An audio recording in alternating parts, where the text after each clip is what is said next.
So if you're interested in your goals, you will do what's easy, and if it's convenient for you, you will do it. You'll allow stories and excuses to overcome reasons why you can't do it. And obstacles will seem bigger than the actual vision you have for yourself. If you're committed to your goals, you will do whatever it takes. You will develop the beliefs and the habits to match your vision and your goals. So this is where we have to celebrate the keep going part of the journey. And there's been so many times with women that I work with where they had a hard couple weeks. And it's like, that's when in the past they would have given up on other diets or other programs. And because it wasn't something wrong with them. It was just other things going on in their lives and hormones, or maybe they were on their cycle that week, and this affects our hunger, this affects our mood, this affects our energy, this affects what we want to eat. And if we're not communicating what's going on each week for you and creating a plan around that, you feel like there's something wrong with you and you're like, this isn't working for me, I'm giving up, and we go backwards rather than forward. So it's okay to have those weeks where we just are consistent, or we just, reevaluate where we are and just keep going and not get stuck there. So I just wanted to create that mindset for you. But the other thing is I wanted to come on and just share a little bit about my personal story and journey, just because I think it's so important to understand the humanness about each other. And when I'm working with people, I want them to feel comfortable talking to me, because it can be uncomfortable talking about nutrition, what you eat every day and what your habits are, and, really sharing those things about yourself. And I wanted to share those things about myself with you because, I've had my own challenges and journey to get where I am today. And I just wanted to share some of that with you today. So as you're jumping on, if you're watching this live, let me know, comment below, say hi. And if you're watching this as a replay, also let me know, say hi. I would love to see who's engaging and what you're enjoying and give you feedback. So when I was younger, this was when magazines were where we were getting a lot of our information from. And this was where we got nutrition tips. Hey, Michelle, good to see you. So I remember when I was younger reading a lot of diet books. I love the science behind things. Nap time tune in, amazing. I love the science behind things. I love to know why our bodies do different things. And my mom was always on some sort of diet or some sort of program. And this was very common. She was a wonderful mom. She'll probably watch this. We have a great relationship. But she was always on some sort of program. So the two I remember mostly were the South Beach diet and isogenics. And this is kind of what I was exposed to when I decided I was a teenager and wanted to lose weight, eat healthy, all these things. That's what was exposed to me. Now, we had beautiful dinners, balanced meals. She packed our lunches, wrote us the sweetest notes. Amazing. We had a great exposure to healthy foods, great options. But because everything around us tells us at a certain point, you need to lose weight, you need to be better, you need to be smaller. This is literally getting smashed in our face from every single angle.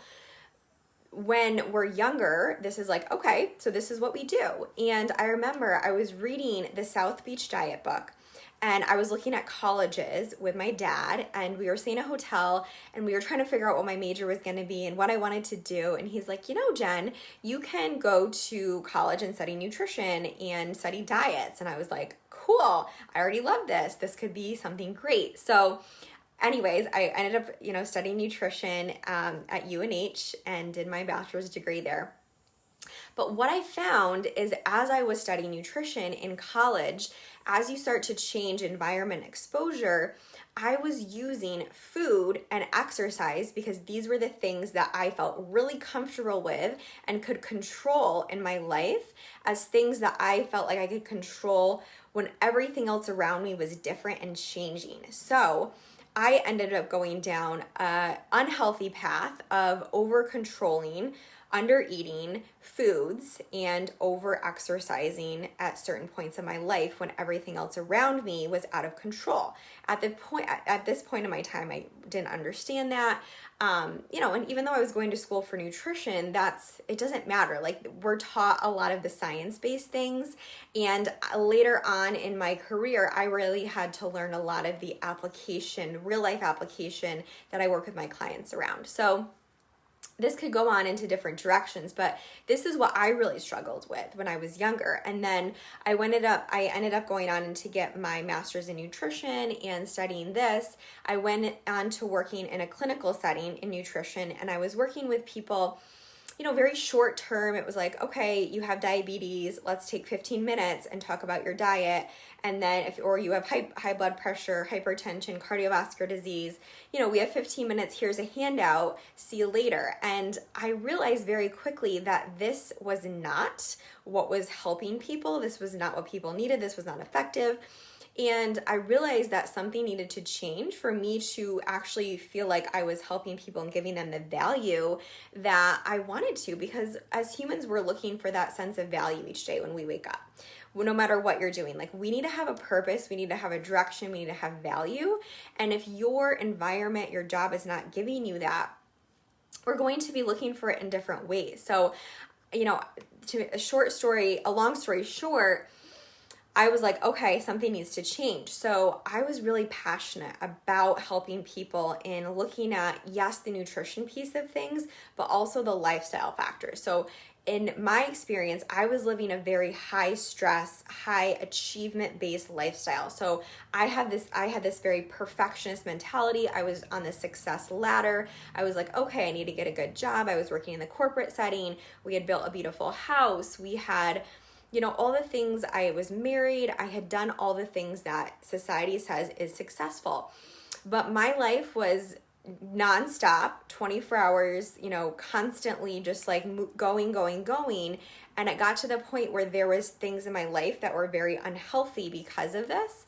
And I was not giving myself that time to like slow down, rest, and give myself that nourishment, and just really appreciating what I had done and being in this present moment. So we changed our lifestyle a lot in the past, even the past couple years, my husband and I. So we ended up renting our house and moving and really slowing our lifestyle down even before COVID happened. And this was just like something we decided together that was really important we need to do. And then I quit my job and I started my own business because I was like, this is what God put me on this earth to do. Like, I really felt this strong belief of I was meant to serve and use my experience and my challenges to help others. And, I put a lot of personal development into this. I've worked with my own coach. I've done my own work to try to manage this. It's a constant work. It's a constant process. It's never ending. I haven't arrived at my destination, but I do believe I'm in such a better space just with my relationship with food, my habits that I do each day, and just the lifestyle that we are continuing to create for ourselves. We have a lot of different ideas and direction for the future, and we're just slowly moving that way. So that was kind of the short of my journey and experience. I would love to dive deeper into it with you if you have questions for me or, anything that I mentioned, but I just wanted to be real and be vulnerable with you because it's so important that we each understand where we're coming from as humans, and not that we have to compare each other. And, we all have our things we're dealing with. We all have our successes. We all have our challenges, but it's just important that we can all connect and understand that we're each coming from different places and, moving forward in that journey together. So, let me know if you guys have questions. You can send me a message directly if you don't want to post on the video below, but I would love to hear from you in any regard. So let me know, are you interested in your goals? Are you committed to your goals? What are you doing moving into this week to set you up for success? I'm here for you. This is what I am, put on this earth to do. So if there's anything I can do to add value, let me know. I hope you have a great week, and we'll talk soon.